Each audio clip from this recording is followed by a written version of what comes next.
अस्सलाम वालेकुम students.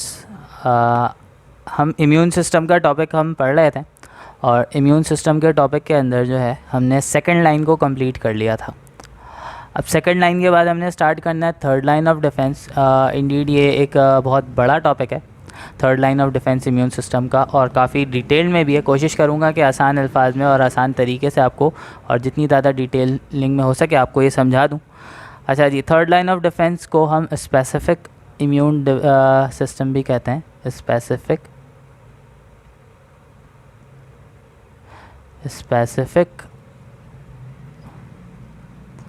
Immune response भी कहते हैं, और इसको हम अडेप्टिव इम्यूनिटी भी कहते हैं।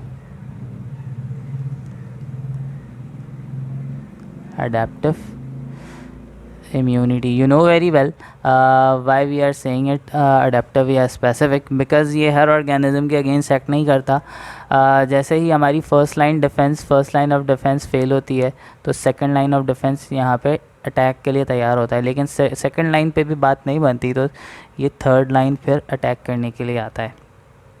अच्छा, ये थर्ड लाइन जो है स्पेसिफिक होती है, और स्पेसिफिक होती है उसकी एक्टिवेशन में टाइम लगता है, ये फ़ौरन एक्टिवेट नहीं हो जाता। इसकी एक्टिवेशन का एक अलग ही मैकेनिज़्म होता है, लेकिन इसकी एक्टिवेशन ये बहुत ज़्यादा फास्ट और सबसे स्ट्रॉन्गेस्ट इम्यून रिस्पॉन्स होता है हमारी बॉडी का। अच्छा जी, अब होता ये है कि इसकी एक्टिवेशन कैसे होती है। इसकी एक्टिवेशन होती है एंटीजन से ही। इसकी एक्टिवेशन ख़ुद इन्वेडिंग ऑफ ऑर्गेनिज्म करवाता है, यानी एंटीजन जो है, अब आपको पता है एंटीजन हम यहाँ पे रिप्रेजेंट कर रहे हैं फॉरेन ऑर्गेनिजम्स को, सही है। एंटीजन जो है हम यहाँ पे ये एंटीजन जो है ये इम्यून रिस्पॉन्स को स्टिमुलेट करने में इस्तेमाल होता है, यानी ये स्टिमुलेट करता है थर्ड लाइन ऑफ डिफेंस को। एंटीजन का जो वर्ड था ना, ये इसी वर्ड से ही ड्राइव हुआ था। एंटी का मतलब है, यहाँ एंटी का मतलब है एंटी बॉडी, एंटी बॉडी, जिनका मतलब है जनरेटिंग, यानी एंटीबॉडी जनरेटिंग सब्सटेंसेस, यानी ये ऐसे सेल्स होते हैं, ये एक ऐसा पार्ट होता है फॉरेन बॉडी का, फॉरेन ऑर्गेनिज्म का, जो कि एंटीबॉडी यानी थर्ड लाइन ऑफ डिफेंस को एक्टिवेट करता है। अच्छा जी, एंड अब यहाँ पर बात ये है कि यहाँ पर एंटीबॉडी जो है ना स्पेसिफिकली थर्ड लाइन के सेल्स को ही कहा गया है, सही है। अच्छा, नाउ एंटीजन बेसिकली हम सम टाइम एंटीजन पूरे पैथोजेनिक ऑर्गेनिज्म को, पूरे पैथोजेनिक सेल को भी एंटीजन से हम रिप्रेजेंट करते हैं। अच्छा जी, इससे पहले हम इसको डिटेल में डिस्कस करें। यहाँ पे जो इसको रिस्पांस प्रोड्यूस करने के लिए, इसका रिस्पांस प्रोड्यूस करने के लिए जो स्पेसिफिक डिफेंस होता है, ये दो किस्म का होता है, सही है। ये दो किस्म का होता है। कौन कौन से दो किस्म होते हैं इसके अंदर? एक होता है हमारे पास ह्यूमोरल इम्यूनिटी,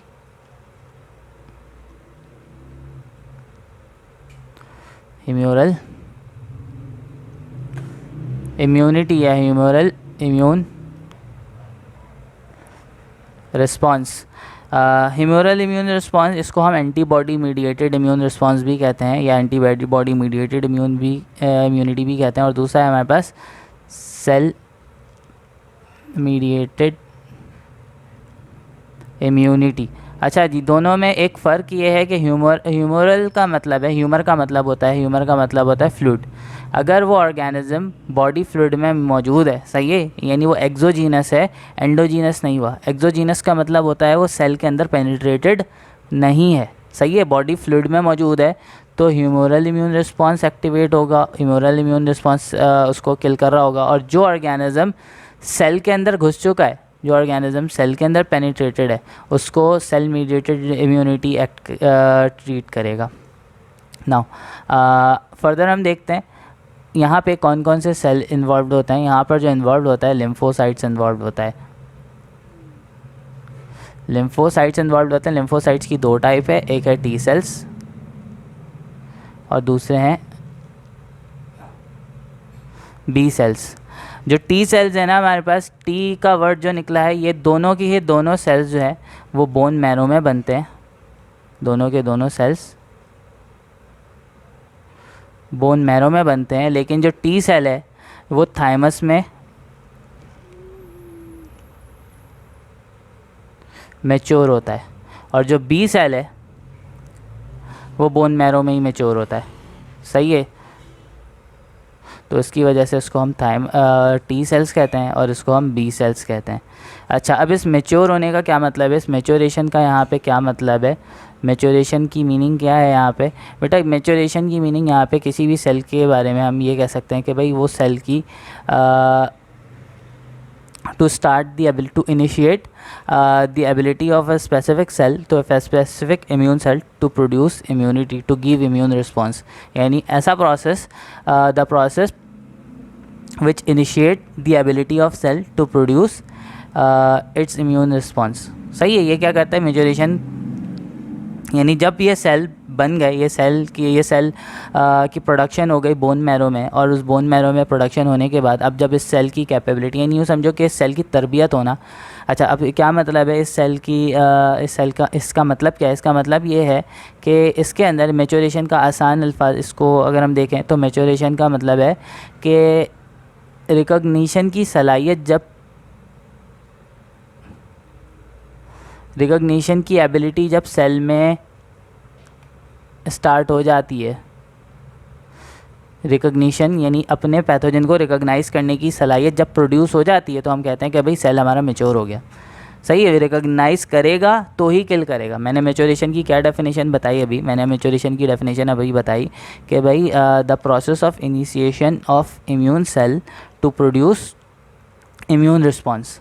सही है, यानी इम्यून रिस्पांस को इनिशिएट करने का जो प्रोसेस होता है वो हमारे पास टी से। अब ये इम्यून रिस्पांस इनिशिएट कैसे होगा, इसके लिए ज़रूरी है रिकॉग्निशन का होना। तो रिकॉग्निशन की एबिलिटी को गेट करना, ये हमारे पास मैच्योरेशन कहलाता है। यानी जब बी सेल और टी सेल दोनों बन गए बोन मैरो में, और बी सेल बोन मैरो में ही रिकॉग्निशन एबिलिटी को स्टार्ट करता है, तो ये जो है क्या करते हैं, ये जो है मैच्योर हो जाता है। और टी सेल जो है थाइमस में होता है। अब ये रिकॉग्निशन एक्टिविटी कैसे बनती है, टू प्रोड्यूस रिसेप्टर्स, यानी जब सेल्स बनते हैं बोन मैरो से तो उनके अंदर ये रिसेप्टर मौजूद नहीं होता। तो जब ये रिसेप्टर मौजूद नहीं होता, फिर उसके बाद क्या होता है, जब ये बोन सेल में बन जाते हैं उसके बाद क्या होता है, इनमें रिसेप्टर प्रोड्यूस होना शुरू हो जाता है। तो जब इनमें रिसेप्टर प्रोड्यूस हो जाता है तो ये इन रिसेप्टर्स के ज़रिए से उन पैथोजन को रिकॉग्नाइज़ करने के काबिल हो जाते हैं। जब ये रिकॉग्नाइज़ करने के काबिल हो जाते हैं तो उसको किल करने के भी काबिल हो जाते हैं, यानी इम्यून रिस्पॉन्स प्रोड्यूस करने के काबिल हो जाते हैं। तो हम कहते हैं सेल की मैच्योरेशन हो गई। सही है। अच्छा, हम आगे बढ़ेंगे। फर्दर मोर अब यहाँ पर जो बात है ना बेटा, कि यहाँ पर टी लिम्फोसाइट इनकी एक्टिवेशन को सिग्नल्स जो देता है, एक तो आपको पता है उसकी एंट्रेंस, जो मैक्रोफेज की एंट्रेंस है, मैक्रोफेज कह रहा हूँ, एंटीजन की एंट्रेंस है, माइक्रो ऑर्गेनिज्म की एंट्रेंस है। यही एंट्रेंस जो है यहाँ पर उनके लिए सबसे बड़ी स्टिमुलेशन होती है कि अब जो है वो इम्यून सेल्स जो है थर्ड लाइन जो है एक्टिवेट होगी। लेकिन ये स्टिमुलेशन जाती कैसे, इसके लिए सिग्नल कौन देता है? इसके सिग्नल्स के लिए जो सबसे इम्पॉर्टेंट रोल होता है ना, वो मैक्रोफेज का होता है। तो हम यहाँ पे पढ़ेंगे role of macrophage in third line of defence. Role of macrophage in third line of defence. Macrophage के बारे में आपको बताया था कि भाई ये ब्लड में बनता है। जब ब्लड में बनता है तो हम इसको मोनोसाइट्स कहते हैं। जब ब्लड में बनता है तो हम इसको मोनोसाइट्स कहते हैं। और ये तकरीबन 10 to 20 आवर्स जो है ब्लड में घूमता रहता है, और फिर उसके बाद जो है स्पेशलाइज्ड हो जाता है किसी भी स्पेसिफिक ऑर्गन में जाने के बाद। और जब ये इस स्पेसिफिक ऑर्गन में जाता है, जाने के बाद जो है ये थोड़ा सा मैच्योर होता है, इनलार्ज होता है, और ये मोनोसाइट जो है फिर कन्वर्ट हो जाता है मैक्रोफेज के अंदर। मैच्योर होता है, अपने लार्ज साइज़ को पहुंचता है, और ये मैक्रोफेज के अंदर हो जाता है। तो ये मैक्रोफेज क्या करता है, इंटरसेल्युलर स्पेसेस में जिस ऑर्गन में गया उन सेल के इंटरसेल्युलर स्पेसेस में घूमता रहेगा और फैगोसाइटाइज करता रहेगा, जहाँ अगर बैक्टीरिया इन्वेड होगा तो फैगोसाइटोसिस करता है। फैगोसाइटोसिस कैसे होती है ये आपको समझाया था मैंने लास्ट टाइम। फैगोसाइटोसिस करने के बाद मैंने आपको बताया था बैक्टीरिया को इनगल्फ करने के बाद ये बैक्टीरिया है, ये मैक्रोफेज इसको इनगल्फ करता है। किस तरीके से इनगल्फ करता है ये इसकी पिछली वीडियो में मैंने आपको ये समझाया हुआ है कि किस तरीके से इनगल्फ करता है। खाने के बाद जो है, ये खाने के बाद ऐसा नहीं है कि इसको ख़त्म कर देता है, बल्कि इसको रिप्रेजेंट भी कर देता है। सही है, अपने सरफेस के ऊपर रिप्रेजेंट भी कर देता है। तो रिप्रेजेंट करता है किसके ऊपर, MHC कॉम्प्लेक्स के ऊपर, MHC, सही है, MHC के ऊपर रिप्रेजेंट कर रहा होता है। ये MHC जो है मैं आपको टी सेल में समझाऊंगा कि क्या है किस तरीके से। अभी मैं आपको ज़रा सिर्फ ये देखता हूँ रिप्रेजेंट कैसे करता है। तो ये MHC this is major histocompatibility complex, ये रिप्रेजेंट ऐसे करता है। देखो भाई मैं यहाँ पर एक डायग्राम बना कर दिखाता हूँ। Let's suppose this is the macrophage, ये मैक्रोफेज है, इसने क्या किया, बैक्टीरिया को इनगल्फ किया। आपको समझाया था, पिछली वीडियो को याद करो, मैंने समझाया था कि बैक्टीरिया जो है जैसे ही ये सेल में आता है, जैसे ही वो इनगल्फ करता है बैक्टीरिया को, ये बैक्टीरिया को इनगल्फ करता है लाइसोसोम, मैं स्लाइड ही ओपन कर लेता हूँ, स्लाइड ओपन कर, ये स्लाइड है हमारे पास सेकंड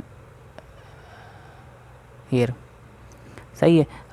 ये हमारे पास ये समझाया था कि भाई ये आता है बैक्टीरिया को इनगल्फ करता है, इनगल्फ करने के बाद जो है उसकी लाइसिस करवाता है। किस तरीके से लाइसिस करवाता है ये भी आपको बताया था मैंने कि भाई ये लाइसिस तो करवाएगा, कहाँ चला गया, हाँ, ये लाइसिस करवाएगा। लाइसिस करवाने के बाद इसके अंदर एंडोसोम्स प्रोड्यूस होंगे, जो प्राइमरी लाइसोसोम्स के ज़रिए से क्या हो जाएंगे, डाइजेस्ट हो जाएंगे, ख़त्म हो जाएंगे।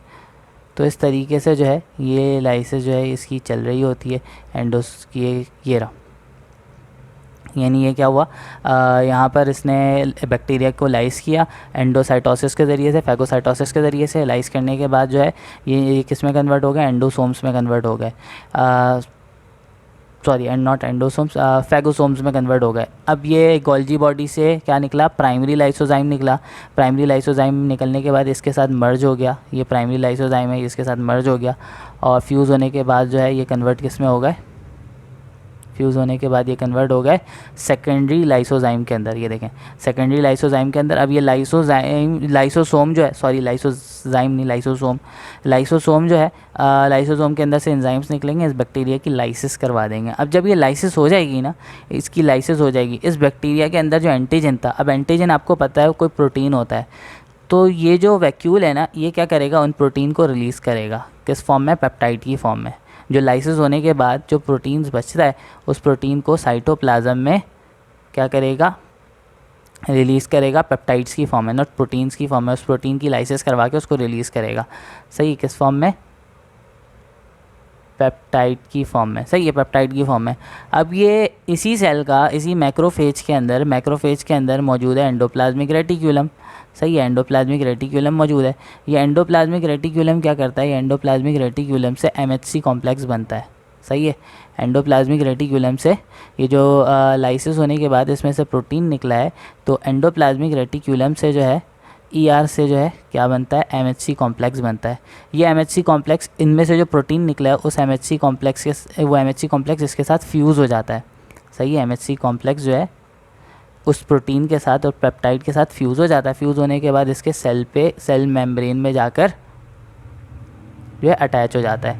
तो इस तरीके से ये MHC कॉम्प्लेक्स आकर इसके सेल के साथ लगा हुआ है और उसके ऊपर उसका प्रोटीन, बैक्टीरिया का प्रोटीन एंटीजन है फ्यूज स्टेट में। तो ये रिप्रेजेंट कर रहा है कि ये जो है कि भाई हाँ मेरे पास जो है क्या कहते हैं, एंटीजन आया था, मैंने उसको ख़त्म कर दिया, और ताकि टी सेल इसकी रिकग्नाइजेशन करवा सके। अब रिकग्नाइजेशन कैसे करवाएगा, अब टी सेल को ये अपने पास अट्रैक्ट कैसे करवाएगा, टी सेल को अपने पास अट्रैक्ट किस तरीके से करवाता है, ये इसने डाइजेस्ट किया, ये सारे रिप्रेजेंट कर दिया, तो ये कुछ केमिकल रिलीज़ करता है, दैट इज़ इंटरल्यूकिन 1। ये इंटरल्यूकिन 1 जो है ना, हेल्पर टी सेल को अपने पास अट्रैक्ट करते हैं, हेल्पर टी सेल को अपने पास अट्रैक्ट करते हैं। हेल्पर टी सेल इसके पास आएगा, इसके साथ इसके पास होता है एंटीजेनिक रिसेप्टर, इसके पास होता है एंटीजेनिक रिसेप्टर। ये एंटीजेनिक रिसेप्टर जो है इसके साथ बाइंड करेगा, बाइंड करने के बाद अब ये इसको रिकग्नाइज़ कर लेगा, ये एंटीजेनिक रिसेप्टर इसके साथ बाइंड करेगा, और बाइंड करने के बाद अब क्या होगा, ये टी सेल्स जो है एक तो ख़ुद तो मैच्योर हो रहे हैं, खुद मैच्योर हो, कैसे मैच्योर होंगे, सॉरी मैच्योर नहीं, खुद इन्होंने रिकग्नाइज़ कर लिया, रिकग्नाइज़ करने के बाद जो है अब ये ख़ुद इसको किल करना शुरू करेंगे। यानी इन्होंने इसको रिकग्नाइज़ करने के बाद ये हेल्पर टी सेल जो है साइटोटॉक्सिक टी सेल में कन्वर्ट होना शुरू हो जाएगा, यानी डिवीज़न करवाना शुरू कर देगा। मैं ये समझाऊँगा कैसे करता है, यानी ये डिवीज़न अलग करवा रहा है अलग। इसके साथ साथ जो है ये एक और केमिकल भी रिलीज़ करेगा, दैट इज़ इंटरल्यूकिन 2।